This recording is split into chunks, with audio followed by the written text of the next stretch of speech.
Assalamualaikum warahmatullahi wabarakatuh.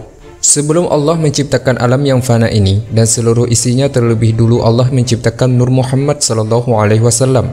Selanjutnya Allah memasukkan Nur Nabi tadi ke dalam sebuah kendi dan digantung pada pohon besar yang bernama Syajaratul Yaqin. Nur Nabi yang sudah berada di dalam kendi kemudian bertasbih kepada Allah selama 70 tahun. Setelahnya Allah menciptakan cermin yang diberi nama cermin Hayah. Dihadapkannya cermin tadi ke hadapan Nur Nabi. Karena merasa malu, akhirnya Nur Nabi tadi berkeringat. Dari keringat yang keluar, Allah ciptakan segala ruh manusia, jin dan para malaikat. Fakta ini bisa Anda lihat di kitab Kashful Ghaibiyah atau kitab Daqaiqul Akhbar.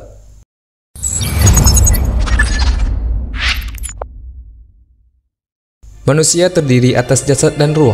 Sebelum manusia dilahirkan ke dunia, Allah Subhanahu wa Ta'ala telah menciptakan ruh-ruh dari seluruh manusia di muka bumi di suatu alam yang bernama alam ruh. Di alam inilah semua ruh manusia mengucap sumpah dan janjinya kepada Allah. Kejadian sumpah dan janji ini diabadikan oleh Allah dalam Al-Quran yang artinya, dan ingatlah ketika Tuhanmu mengeluarkan dari sulbi anak cucu Adam keturunan mereka, dan Allah mengambil kesaksian terhadap roh mereka. Seraya berkata, "Bukankah aku ini Tuhanmu?" Mereka menjawab, "Betul, Engkau Tuhan kami. Kami bersaksi, kami lakukan yang demikian itu agar di hari kiamat kamu tidak mengatakan, sesungguhnya ketika itu kami lengah terhadap ini." Quran Surat Al-A'raf ayat 172. Ketika seorang ibu mengandung, Allah mengutus malaikat untuk menghembuskan satu arah kepada janin yang dikandungnya. Rasulullah Shallallahu Alaihi Wasallam bersabda yang artinya, "Sesungguhnya setiap kamu dibentuk di perut ibunya selama 40 hari, kemudian berbentuk alaqah seperti itu juga, kemudian menjadi mudghah seperti itu juga. Kemudian Allah mengutus malaikat untuk meniupkan ruh dan menetapkan 4 masalah." Hadis riwayat Bukhari, Ibnu Majah dan Tirmizi. Setelah usia kandungan mencapai kira-kira 9 bulan, lahirlah seorang manusia ke alam dunia dengan wujudnya yang sudah kompleks berupa jasad dan ruh. Di alam dunia si manusia akan dibatasi hidupnya dengan masa hidup yang telah disepakati pada saat masa perjanjiannya dengan Allah.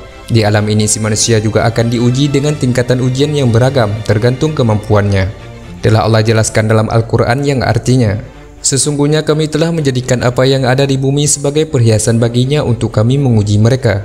Siapakah di antaranya yang terbaik perbuatannya?" Quran Surat Al-Kahfi ayat 7.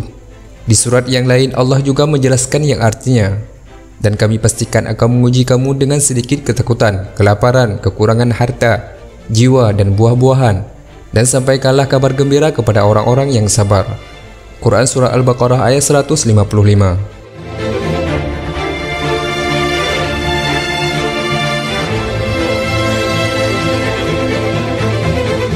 Jika Anda merasa video ini bermanfaat, bagikan videonya ke teman dan saudara Anda, agar mereka juga merasakan manfaatnya. Cukup sekian dari kami. Wallahu a'lam bissawab.